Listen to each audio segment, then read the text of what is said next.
Hi, it's Tom. Time for another Page Turning Tuesdays with Tom. We're about to embark on a little journey, LSD, acid. I've been helping Cliff prepare his house for an acid party, and Cliff is about to get the party started. So let's jump in.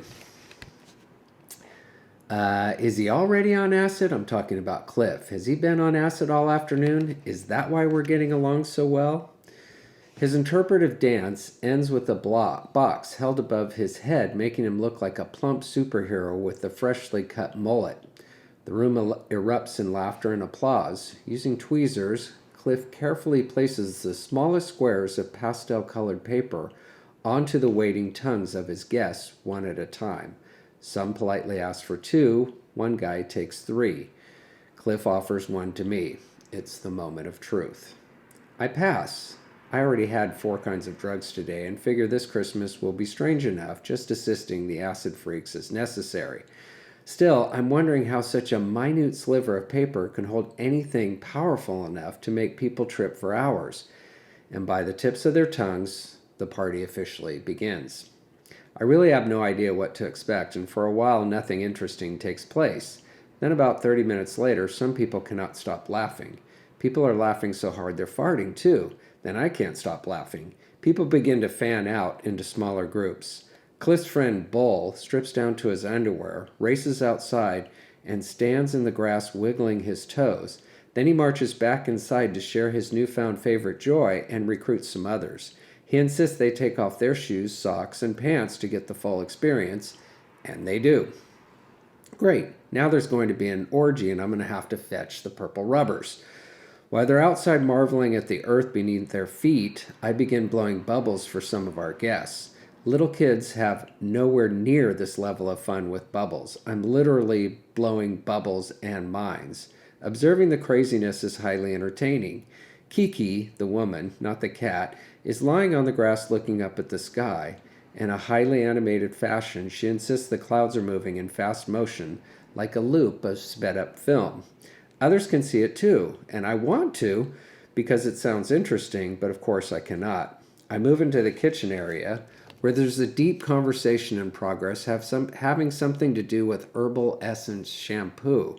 The guy standing next to the stove appears to be playing an invisible harp. Someone discovers a bowl of flour. He wants to snort it, then plays with the powder, watching it fall through his fingers for the next hour. It must be a textural thing. Eventually, he sticks his entire face into the bowl and spends the rest of the day looking like a powdered donut. Once it gets dark, I perform my flashlight show, creating trails for the party goers. When I add the strobe light, they scream with joy. What a wonderfully enthusiastic and supportive audience people on acid can be. The spray bottles are popular, but not as much as the cellophane walls. Some people describe it as a cave wall glowing with phosphorescent crystals. Others say it isn't even a wall, that it's actually a rainbow waterfall. Rainbow waterfall you can walk right through. One guy begins licking the surface, and we all turn away to give him some privacy. I watch a girl practically have an orgasm while peeling an orange. Most of the people become so overwhelmed with whatever they're experiencing, they can no longer talk. They just sit still, nodding their heads, and smile to various degrees. The art room becomes a quiet sanctuary of rest. I notice 2 guys and a girl going in. When I check on them about 20 minutes later, I see that they've used the newspaper to roll the woman into a giant human joint. I help them carry her into the living room. People go crazy with laughter. Someone hands her a joint and they laugh even harder. It's my job to make sure no one lights her on fire. Some people begin moving completely uninhibited to the music. Others have their eyes closed and seem to be tuning into something more than just music, things I can't imagine. I talk to people at different stages of the party, and I'm surprised that most of them are still capable of conversation. I was expecting brain-dead zombies and much more drool. Their descriptions of what they're experiencing are very interesting. I try to imagine my own senses exaggerated and altered so that I could hear colors, see sounds, feel words, taste a song, and experience life on an infinitely higher level.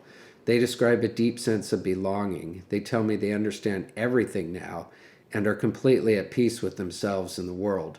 One guy keeps muttering over and over, astonishing.